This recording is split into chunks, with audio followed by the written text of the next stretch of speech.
सन्माननीय अध्यक्ष महोदय, या सभागृहाचे नेते आणि राज्याचे मुख्यमंत्री सन्माननीय देवेंद्रजी फडणवीस यांनी जो सभागृहासमोर शोक प्रस्ताव या ठिकाणी आणलेला आहे, त्या प्रस्तावावर मी शिवसेना उद्धव बाळासाहेब ठाकरे पक्षाच्या वतीनं आणि माझ्या स्वतःच्या वैयक्तिक वतीनं मी या ठिकाणी बोलण्याकरता उभा आहे. अध्यक्ष महोदय, आपल्याला ज्ञात आहेत की वर्षामध्ये 3 अधिवेशन होतात आणि या 3 अधिवेशनमध्ये किमान 25 ते 30 लोकांना आपण श्रद्धांजली अर्पण करतच असतो. आपण त्यांचा शोक प्रस्ताव सभागृहासमोर आपण चेअरवरून मांडता आणि आपण सगळे मिळून त्या शोक प्रस्तावामध्ये सहभागी होत असतो, सामील होत असतो. परंतु आजचा जो शोक प्रस्ताव आहे, हा शोक प्रस्ताव या सगळ्या प्रस्तावांपेक्षा वेगळा आहे. माननीय मुख्यमंत्री महोदयांनी या राज्याचे उपमुख्यमंत्री कैलासवासी अजितदादांबद्दल या सभागृहामध्ये अजितदादांचे सर्व पैलू, अजितदादांचं संपूर्णपणे आयुष्य, त्यांची जडणघडण, त्यांची स्वभाव वैशिष्ट्य ही सगळी सभागृहासमोर माननीय मुख्यमंत्री महोदयांनी या ठिकाणी ठेवलेली आहेत. खरं तर अजितदादांबरोबर बरेच वर्ष मी देखील काम केलेलं आहे. 1995 साली ज्या वेळेला आम्ही सभागृहामध्ये आलो, त्यावेळेला सभागृहामध्ये आम्ही सत्ताधारी पक्षाचे सदस्य म्हणून पलीकडच्या बाजूला बसत होतो आणि विरोधी पक्षाचे सदस्य म्हणून इतर सदस्यांबरोबर माननीय अजितदादा इकडे बसत असत. 95 ते 99 या कालावधीमध्ये मी कधीही सभागृहामध्ये अजितदादांना बोलताना कधी ऐकलेलं नव्हतं. एक अतिशय बुजऱ्या स्वभावाचा तरुण, अतिशय दिसायला उमदा, देखणा, अंगकाठी सडपातळ, सफेद पॅन्ट, सफेद फुल हाताचं शर्ट आणि कुणालाही त्यांनी थोडं स्मितहास्य करावं असं वाटावं आणि ते स्मितहास्य झेलण्याकरता म्हणून सगळेच जसे आसुसले असायचे तशाच पद्धतीनं माझ्यासारखा देखील आमदार पलीकडे जरी बसला असला तरीसुद्धा त्या अजितदादाच्या स्मितहास्याकरता आम्ही सगळे त्यांच्याशी जवळीक साधण्याचा प्रयत्न करत असू. परंतु सुरुवातीपासूनच म्हणता बुजरा स्वभाव असल्यामुळे ते सगळ्यांपासून थोडे अलिप्त राहायचे हे मी बघितलं. परंतु खऱ्या अर्थानं दादा या महाराष्ट्राला अनुभवायला कधी मिळाले तर 1999 साली ज्या वेळेला पुन्हा काँग्रेस राष्ट्रवादी काँग्रेसचं सरकार आलं आणि त्या सरकारमध्ये अजितदादा मंत्री झाले आणि खऱ्या अर्थानं दादांच्या नासानासामध्ये ग्रामीण भागाबद्दल किती कणव आहे, किती कळवळ आहे, सर्वसामान्य माणसाला न्याय देण्याकरता म्हणून मी सत्तास्थानी बसलोय हे त्यांच्या कृतीतून दिसत होतं, केवळ बोलण्यातून दिसत नव्हतं. या सभागृहामध्ये मी अनेक वेळा बघितले. नंतर त्यांच्यावर जे आरोप झाले त्या आरोपानं कधी ते व्यथित झाले नाही, कधी खचले नाहीत, कधी त्याच्याबद्दल त्यांनी भाष्य केलं नाही. त्यांच्याबद्दल, त्या आरोपांबद्दल कधी आपण जाऊन भाष्य करायचा प्रयत्न केला तर ते दुर्लक्ष करायचे आणि कामाकडे लक्ष द्यायचे. पण या सभागृहामध्ये ते ज्या वेळेला पलीकडच्या बाजूला होते आणि या बाकावर विरोधी पक्षाचे सदस्य होते, त्यावेळेला प्रश्नोत्तराचा तास असला की अजितदादांच्याकडं कुणीही कसल्याही प्रकारची मागणी करावी आणि अजितदादांनी ती ताबडतोब स्वीकारावी, त्याचं खुलाशावर उत्तर द्यावं.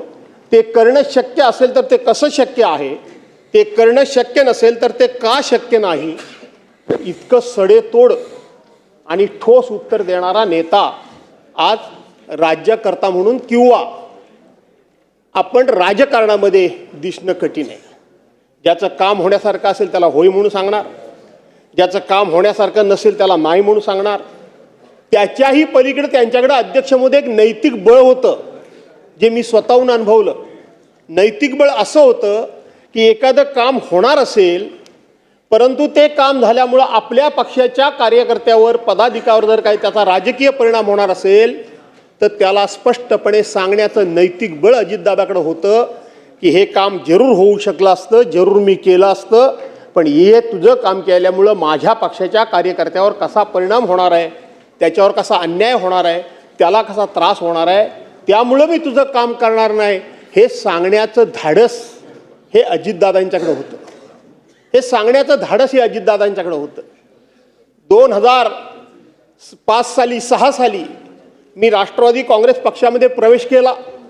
शिवसेना सोडावी लागली, राष्ट्रवादी काँग्रेस पक्षामध्ये मी प्रवेश केला आणि 2006 ते 2005 मध्ये प्रवेश केला. 2004 मी शिवसेना सोडली, 2005 मध्ये मी प्रवेश केला आणि 2005 ते 2019 अध्यक्ष महोदय मी अजितदादांच्या बरोबर काम केलं. काही दिवस राज्यमंत्री म्हणून काम केलं, काही दिवस कॅबिनेट मंत्री म्हणून काम केलं आणि काही दिवस त्या राष्ट्रवादी काँग्रेस पक्षाचा राज्याचा अध्यक्ष म्हणून सुद्धा मी काम केलं. लोकांना असं वाटायचं की दादांना बरं वाटेल तेवढं आपण बोललं म्हणजे दादांच्या आपण जवळ गेलो. पण मी अनुभवलंय, ते निराळच अनुभवलंय, बरं वाटेल हे बोलणारे बरेच लोक असतात, पण खरं बोलण्याचं धाडस हे दाखवलं जर आपण तर त्याचं सुद्धा तोंडावर नाही, बोलण्यातून नाही, पण अजितदादांच्याकडे ते सुद्धा एक कौशल्य होतं, ते सुद्धा एक उदार भाव होता की हा खरं बोललाय. भले ते माझ्या विरोधात आहे, तो खरं बोललाय तर ते खरं स्वीकारण्याचं सुद्धा दायित्व आणि तो मनाचा मोठेपणा माननीय अजितदादांच्याकडे मी स्वतःहून अनुभवलाय, मी स्वतःहून पाहिलाय. माझ्यापेक्षा ते वयानं 2 वर्षांनी लहान होते, 2 वर्षांनी लहान, मी त्यांच्यापेक्षा 2 वर्षांनं मोठा आहे, 2-2.25 वर्षांनं मी मोठा आहे वयानं. पण अध्यक्ष झाल्यानंतर अध्यक्षाचा मान सन्मान कसा राखावा, मी कोणतरी एका मोठ्या घराण्यातला नेता आहे, मी राज्याचा उपमुख्यमंत्री आहे, मी मंत्री आहे आणि हा अध्यक्ष आम्ही केला म्हणून झाला, हा भावनी ही वागणूक त्यांच्या स्वभावात नव्हती. अध्यक्ष म्हणून त्याचा योग्य तो मान सन्मान राखणं हे सुद्धा त्यांच्याकडे एक संस्कार होते, संस्कार होते. एक सुसंस्कृत नेता म्हणून तोंडानं वाटताना असं वाटत असेल की फटकन बोलायचा. मी तर त्यांना आमच्या कोकणातला फणसाची उपमा द्यायचो, त्यांना तर खरं फणस खूपच आवडायचं कोकणात गेल्यानंतर. वरून माणूस हा काटेरी जरी वाटला तरी आतून अत्यंत रसाळ होता, मधाळ होता, गोड होता. अशा प्रकारचे हे दादा होते. गेलेल्या माणसाबद्दल आपण अनेक वेळा चांगलंच बोलायचं असतं, पण खरोखरच दादा चांगले होते म्हणूनच चांगलं आपण सगळे बोलणारच आहोत, याबद्दल काही शंका बाळगण्याचं कारण नाही. अध्यक्ष महोदय, परवांच्या दिवशी दादा गेले. सकाळी खरं सांगायला गेलं तर ज्या वेळेला मी दिवसभर कधीही टी व्ही लावत नाही, काही दुनिया इकडची तिकडे झाली तरी मी टी व्ही लावत नाही. मी संध्याकाळीच फक्त 1 तासभर बातम्या ऐकतो आणि विषय सोडून टाकतो. सकाळी मात्र जेवढी वर्तमानपत्र वाचता येतील तेवढी मात्र वाचून काढायची. पण हल्ली वर्तमानपत्रसुद्धा 8 वाजल्याशिवाय येत नाहीत, त्यामुळं ती सुद्धा वाचणं हल्ली कमी झालं आहे. पण माझा मुलगा विक्रांत धावत आला, त्यांनी बघितलं, पप्पा टी व्ही लावा. बोलो काय झालं? दादांच्या, माझ्या अंगावर काटा आला, दादांच्या विमानाचा ॲक्सिडेंट झाला. अरे बोलो काय बोलतोयस काय, कुठे झाला? नाही म्हणाला, फार काहीतरी गंभीर घडलंय, तुम्ही ताबडतोब आधी टी व्ही लावा. मी टी व्ही लावला. त्याच वेळेला बातमी सुरू झाली होती की विमानातली साहीच्या साही माणसं या ठिकाणी दगावल्याची शक्यता आहे, अत्यवस्था आहेत, वाचल्याची शक्यता कमी. पुन्हा ती 10 मिनिटाकरता बातमी बदलली, पुन्हा ती बातमी कन्फर्म झाली आणि दाखवायला लागली. मी ताबडतोब त्या दिवशी अध्यक्ष महोदय बारामतीमध्ये पोहोचलो. त्या दिवशी मी बारामती होतो, दुसऱ्या दिवशी बारामतीमध्ये मी होतो. संपूर्ण कुटुंबीय, पवार कुटुंबियांना या ठिकाणी मी त्यावेळेला भेटलो. अध्यक्ष महोदय, खरं तर माझा हा भाषणाचा शेवटचा मुद्दा होता, परंतु हातामध्ये कागद घेऊन बोलणं माझी अडचण होते म्हणून तो ओघाने मी आला म्हणून सांगतो. यात मुख्यमंत्री महोदय, मी आज तुमची मुलाखत वाचली, रोज वाचतोय. CBI मार्फत चौकशी करा, CID मार्फत चौकशी करा, DCGA मार्फत चौकशी करा, काय कशी चौकशी करा ती करा, पण महाराष्ट्राच्या मनामध्ये संशय आहे. महाराष्ट्राच्या सर्वसामान्य माणसाच्या जनतेला दादांचा अपघात झाला हे मन मानायला तयार नाही, तुमचंही मानायला तयार नाही आणि माझंही मानायला तयार नाही. कुठेतरी घातपात झालाय असंच वाटतं. काय झालं काय नाही झालं चौकशी अंती बाहेर येईल. इथं आमचे सदस्य रोहित पवार त्या संदर्भामध्ये भांडतायत, पण ते भांडत असताना दुसरी एक चर्चा घडते, ही चर्चा घडू नये म्हणून हा मुद्दा मी उपस्थित करतोय की त्या दिवशी पवार साहेबांनी सांगितलं की हा घातपात नाही, हा अपघातच होता, म्हणून रोहित पवार वेगळं बोलतात आणि पवार साहेब वेगळं बोलतात असा त्याचा अर्थ लागता कामा नये. का तर त्या दिवशी ते बारामतीतलं मी दृश्य बघितलं. अख्खा महाराष्ट्र बारामतीकडे त्या ठिकाणी लोटला होता. माणसं ओळखणारी अनेक असतात आणि ते प्रत्येकाच्या मनामध्ये एक संपूर्णपणे चीड होती. कुठेतरी काहीतरी वाईट घडलंय, कुठेतरी ही दुर्घटना घडली की घडवली गेली आहे अशा पद्धतीचा संशय प्रत्येकाच्या मनामध्ये होता. पवार साहेबांसारखा एक अनुभवी माणूस की कोणत्या वेळेला कोणतं स्टेटमेंट करायचं हे त्यांना माहीत होतं. तो स्टेटमेंट करतानाची पवार साहेबांची तुम्ही ती छबी समोर आणा. पवार साहेबांनी हातामध्ये कागद घेतला होता, मान खाली होती आणि एकच वाक्य फक्त ते बोलले की हा घातपात नाही, हा अपघात आहे. का बोलले, कशा करता बोलले? एक जर बारामतीमध्ये दादा जर ठिणगी पडली असती, एक ठिणगी पडली असती तर अख्खा महाराष्ट्र त्या ठिणगीनं होरपळून निघाला असता, होरपळून निघाला असता.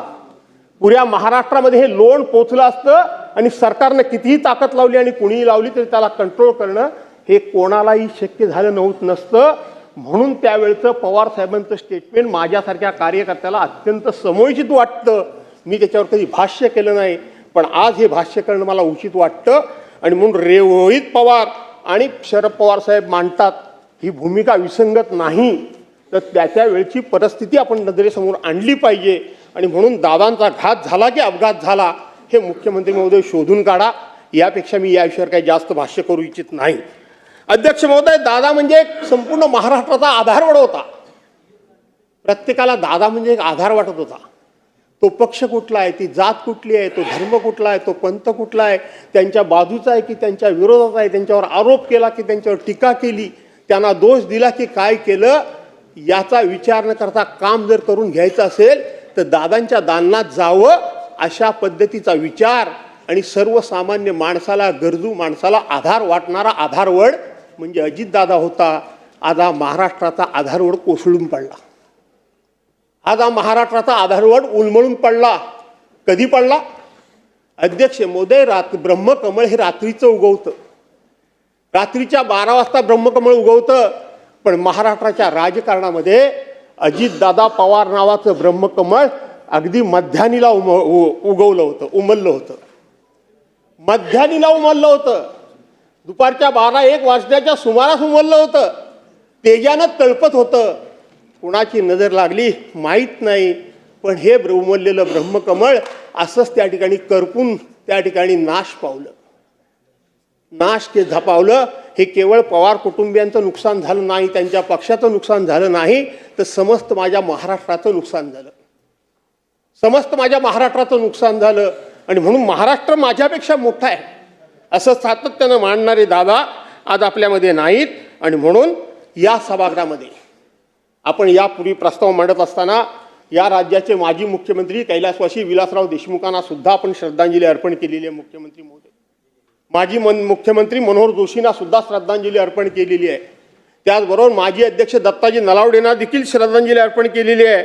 आणि माजी उपमुख्यमंत्री गोपीनाथराव मुंडेंना देखील आपण या सभागृहामध्ये श्रद्धांजली अर्पण केलेली आहे.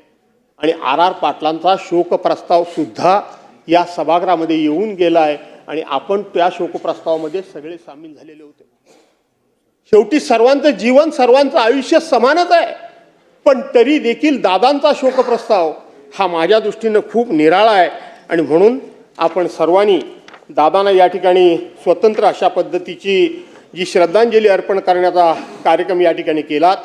या इथं सुनेत्रा वहिनी बसलेल्या असायच्या. आज सकाळपासून त्यांच्या डोळ्याला डोळा, तसे त्यांचे आमचे घरगुती संबंध आहेत. मी त्यांच्या पूर्वीपासून त्या माझ्या ओळखीच्या, मी त्यांच्या ओळखीच्या, मी त्यांच्या घरी जाऊन जेवण खाऊन करून आलेलो आहे.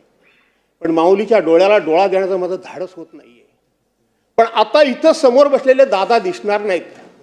तो कठोर आवाज, तो करारी आवाज, तो कर्तव्यदक्ष आवाज आणि तितकाच आश्वासक आवाज, नुसता करारी कठोर असा नव्हता, तर त्या आवाजामध्ये आश्वासकता होती. एकदा बोलायला उभे राहिले, पण नंतर हा आवाज थोडासा कातर होत गेला होता असा मला एक संशय आला. 2022 साली ते सत्तेमध्ये सामील झाले. आणि सामील झाल्यानंतर मला नेहमीप्रमाणे जेवणाचा निरोप आला. मी जेवायला गेलो आणि जाताना मी माझे कागद घेऊन गेलो. उद्धव बाळासाहेब ठाकरे सरकारमध्ये आम्हाला विरोधकांना, तेव्हा आम्ही सत्ताधारी होतो, मंजूर झालेली बजेटची कामं, त्या बजेटला तत्कालीन सरकारनं स्टे दिला होता आणि दादा पुन्हा मंत्रिपदी गेले. आमच्या आशा पल्लवित झाल्या. मी कागद घेऊन गेलो, सगळं मंजूर असलेले सगळे पुरावे दादांच्या हातात दिले. एका बाजूला जेवलो, आम्ही दोघेच केबिनमध्ये होतो, जेवलो, कागद हातात दिले आणि दादांनी सांगितलं काळजी करू नकोस, बजेटमध्ये मीच तरतूद केलेली आहे, मी ह्याचे ताबडतोब स्टे उठवून देतो. मी स्टे उठण्यापूर्वी आम्ही देवेंद्र फडणवीसजी त्यावेळेला त्यांच्याकडे अर्थ खातं होतं, त्यावेळेला बांधकाम मंत्री रवींद्र चव्हाणांना घेऊन मी त्यांना त्या सह्याद्रीला पण भेटलो होतो. एकनाथराव मुख्यमंत्री होते, त्यांनी एन्डॉर्समेंट केलं होतं, पण आमचा स्टे उठत नव्हता. दादाने हातात कागद घेतले, मी ताबडतोब स्टे उठवतो म्हणून सांगितलं. दुसऱ्या दिवशी चिठ्ठी लिहून मला बोलवलं आणि दादांनी सांगितलं की मी तुमच्या बाबतीत काही तुम्हाला मदत करू शकत नाही. सरकारचं धोरण ठरलेलं असं आहे की विरोधी पक्षाला मदत करायची नाही. ठीक आहे, काही हरकत नाही. नंतर मी कोर्टामध्ये गेलो, तो सगळ्यांचा स्टे उठवला, तो भाग वेगळा. पण त्याच्यानंतर सुद्धा ज्या वेळेला 2024ला पुन्हा सरकार बदललं, तेव्हा मी त्यांना भेटायला गेलो. तेव्हा मला त्यांनी स्वतःहून अभिनंदनाला फोन केला. ते प्रत्येकाला करायचे अभिनंदनाचा फोन, मला पण केला. तेव्हा म्हटले मी सांगितलं होतं किती मताने येईल हे सांगता येत नाही, पण हा पट्ट्या निवडून आल्याशिवाय मात्र राहणार नाही आणि तुम्ही निवडून आलात. मी नंतर त्यांना मंत्रालयात भेटायला गेलो, म्हटलं दादा काहीतरी मदत करा. त्यांनी स्पष्टपणे सांगितलं भास्करराव माफ करा, आम्ही तुम्हाला अजिबात मदत करू शकत नाही, आमचं धोरण तसं ठरलेलं आहे. पुन्हा मी त्यांच्याकडे गेलो नाही. नाहीतर न चुकता दादांच्याकडे कधी मी गेलो नाही असं कधी होत नाही. सभागृहात गेल्याच अधिवेशनमध्ये इथंच मुद्दामून मी त्यांच्यावर शिवपुतळ्यावरून आरोप केले, जोरदारपणे आरोप केले. का तर रागाच्या भारात येऊन त्यांनी एखादं काम तुमचं करून टाकतो म्हणून म्हणावं. त्यांची नाडी मला माहिती होती, पण काही उपयोग झाला नाही. उलट ते आले उत्तरला द्यायला आणि मला एकदम चिडले. त्यांना तो अधिकार होता, पण चिडत असताना मी फक्त डोळ्यात डोळे बघितले. माणूस किती हुशार होता, माणसाला माणूस डोळ्यामध्ये किती वाचत होता. त्यांच्या एका क्षणात लक्षात आलं की ह्यांनी आपल्यावर आरोप केलेले नाहीत, हे काम व्हावं म्हणून हा राजकीय खेळ यांनी खेळलेला आहे. एका सेकंदात त्यांनी माघार घेतली, आपले शब्द तिथल्या तिथं थांबवले. असा हा नेता. आमच्या कोकणामध्ये नुकतेच गेले होते. छत्रपती संभाजी महाराजांचं स्मारक कसबा इथे संगमेश्वर तालुक्यामध्ये बांधण्याकरता म्हणून मुख्यमंत्री महोदय त्यांनी खूप सगळी टीम घेऊन गेले. उन्हा तानातून फिरले, वर खाली नाचले. तिथं गेल्यानंतर त्या मधमाशा, त्यांना प्रचंड प्रमाणामध्ये त्या मधमाशांचा त्रास झाला. मला वाटतं अनेक कामं तुम्ही त्यांची पूर्ण करणार आहात. त्याच्यामध्ये हे छत्रपती संभाजी महाराजांचं स्मारक हे आमचं वैयक्तिक कोणाचं काही काम नाही आहे, कोकणाचं आहे, ते आपण पुरं करावं अशा प्रकारची मी आपल्याला विनंती करतो. दादांबद्दल सांगत असताना त्यांना अनेक प्रकारे छळलं. त्यांच्या शब्दाचा अन्वयार्थ काढून, वेगळा अर्थ काढून मी काही त्यांच्यावर हे सांगतो नाही, पण थोडंसं विकास कामांच्या योजना, सरकारी योजना, विकास कामं याच्यावर महाराष्ट्रामध्ये बोलायचं झालं तर दादांचा कोणी हात धरू शकत नव्हता. पण राजकीय कोणावर टीका टिप्पणी करायचं म्हटलं की थोडं कुठेतरी ते नेहमी फसायचे. राजकीय टीका टिप्पणी करण्यामध्ये, शब्दामध्ये कुठेतरी फसायचे आणि मग त्या शब्दाला धरूनच सगळे त्यांना चारी बाजूनं त्यांच्यावर उगाचच आरोप करत असायचे. आणि म्हणून दादा कधी कधी शब्दात फसत होते, परंतु तितकेच मागे घ्यायची त्यांची तयारी असायची. त्यांना तोही त्रास झालेला मी त्या ठिकाणी बघितलेला आहे. हल्लीच एका IPS अधिकाऱ्याला त्यांनी नुसता फोन लावला. IPS अधिकाऱ्याचं पोलीसचं काम आणि ते काम होतं महसूल विभागाचं. माती खणत होता म्हणून तिथं IPS अधिकारी गेली. आपल्या कार्यकर्त्यांनी फोन केल्यानंतर फोन करावा लागतो आणि मग ते IPS अधिकारीचा एवढा रुबाब. आणि आम्ही राज्यकर्ते सगळ्याच पक्षाचे आमचे, आम्ही दादांना घेरण्याचा प्रयत्न केला. माझ्या पक्षाच्या वतीनं पण टीका झाली, मी नाही म्हणणार नाही. सगळ्यांनीच टीका केली की दादा मुख्यमंत्री झाले म्हणून काय झालं, त्यांचे कार्यकर्ते असे झाले म्हणून काय झालं. अरे ते IPS अधिकाऱ्याचं काम आहे काय? त्या ठिकाणी जाऊन कोण माती उत्खनन करत असेल तर त्याला अटक करणं, त्याला दम देणं, ते महसूल विभागाचं काम आहे, ते तहसीलदाराचं काम आहे, ते प्रांताचं काम आहे. आणि ही गेली का ती कशाला सिव्हिल ड्रेसवर? जेव्हा चारी बाजूनं दादांवर टीका व्हायला लागली, मी स्वतःहून स्टेटमेंट दिलं. कोण IPS अधिकारी? काय समजते उपमुख्यमंत्र्यांबद्दल एवढं बोलते ती? तिला कोणी अधिकार दिला? कोणी असले म्हणून काय झालं? ती तिच्या खात्याच्या बाहेर जाऊच कशी शकते? वगैरे वगैरे माझ्या पद्धतीनं मी स्टेटमेंट दिलं. बावनकुळे साहेब, दादांचा मला रात्री फोन आला 11:30-12 वाजता की भास्करराव तुमचं मी स्टेटमेंट बघितलं पण आता हा विषय वाढवू नका. मी इथे थांबवायचं ठरवलं. मला कळत नव्हतं की दादांना नेमकं काय खुपत होतं, काय सलत होतं. हा माणूस इतका कसा काय हळवा व्हायला लागला की हे वाढवू नका, हे करू नका, ते करू नका, ते करू नका. असे दादा कसे काय होऊ शकतात? अशा प्रकारचा विचार हा माझ्या मनामध्ये सुद्धा आला. आणि म्हणून बांधवांनो भगिनींनो, किती बोलाल तेवढं भरपूरच आहे. एक किस्सा माझ्या आयुष्यातला सांगावा की न सांगावा असा सारखा मनामध्ये आहे, पण मला वाटतं तो सांगावा. चुकला तर तो माझा काढून टाका रेकॉर्डमधून. 2006 साली पक्षानं मला, राष्ट्रवादी काँग्रेस पक्षानं मला विधान परिषदेची उमेदवारी दिली आणि दादानी मला देवगिरीला मुख्यमंत्री महोदय भेटायला बोलवलं. मला वेळ झाला. दादा वरती निघून गेले होते, वरती रूममध्ये. त्यांनी फोन लावला ऑपरेटरने, तुम्हाला किती वाजता बोलावलं होतं? तुम्हाला माहीत आहे त्यांची बोलण्याची पद्धत. म्हटलं दादा उशीर झाला. बरोबर, ठीक आहे, ती तुम्हाला काय वस्तू ठेवली ती घेऊन जा. त्यांनी मला वस्तू जी ठेवली होती राधाकृष्ण विखे पाटील साहेब, ते माझ्या निवडणुकीकरता 25 लाखाची मदत मला ठेवली होती. मी 1974 सालापासून व्यवसायात आहे. इतके वेळा आमदार झालो, पण 25 लाख रुपये आयुष्यात एकत्र कधीच बघितले नव्हते. एकत्र 25 लाख माझ्या आयुष्यामध्ये मी पहिल्यांदा त्या दिवशी बघितले. आणि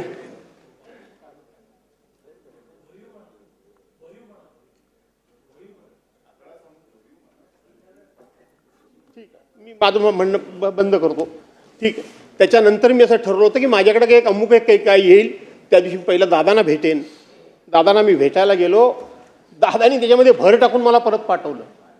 घेणं सोडाच, पण त्याच्यामध्ये भर टाकून मला सन्मानानं परत पाठवलं. असा हा नेता, आज हा नेता आपल्या सर्वांच्या मधून निघून गेला.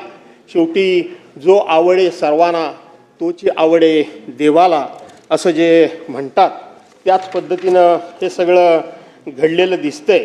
आणि म्हणून जास्त वेळ न बोलता मी एवढंच सांगेन, शेवटी दादा जरी आपल्यातून गेले असले तरी स्पष्टता व सत्य का आधार चला गया. स्पष्टता व सत्य का आधार चला गया. स्नेह प्रेम प्यार का मीनार चला गया. स्नेह प्यार का, प्रेम और प्यार का मीनार चला गया. हमारे दिल से दूर तो वह जा न पाएगा. हमारे दिल से दूर तो वह ना जा पाएगा. वो छोड़कर ये संसार भले ही चला गया. त्याने हा संसार सोडून गेले असले, हे जग सोडून गेले असले तरी तुमच्या हृदयातून ते जाऊ शकणार नाहीत, जाणार नाहीत. अशा दादांना मी माझ्या कुटुंबातर्फे उद्धव बाळासाहेब ठाकरे पक्षाच्या वतीनं या ठिकाणी भावपूर्ण श्रद्धांजली अर्पण करतो. दादांच्या वयोवृद्ध मातोश्री घरामध्ये आहेत. पवार साहेबांसारखा वयोवृद्ध नेता काका त्यांच्या घरीमध्ये आहेत. सुनित्रा वहिनी पवार आहेत, यश आहे, पार्थ आहे. या सर्वांना हे दुःख सहन करण्याची आई जगदंबेनं ताकद देवो अशा प्रकारची प्रार्थना करतो. त्याचबरोबर स्वरूपसिंग हिर्या नाईक यांच्या हे इथं असताना मी आमदार होतो. त्यांच्याबरोबर अनेक वेळा आमचे संबंध आलेले होते. शालीनताई वसंतराव पाटील ह्या सुद्धा सभागृहामध्ये आम्ही आमदार असताना होतो. आमचे मित्र राज पुरोहित हे सुद्धा आमच्याबरोबर आम्ही एकत्र काम केलेलं आहे. राज्यमंत्री गंगाधर पटणे ह्यांनी सुद्धा आम्ही एकत्र काम केलेलं आहे.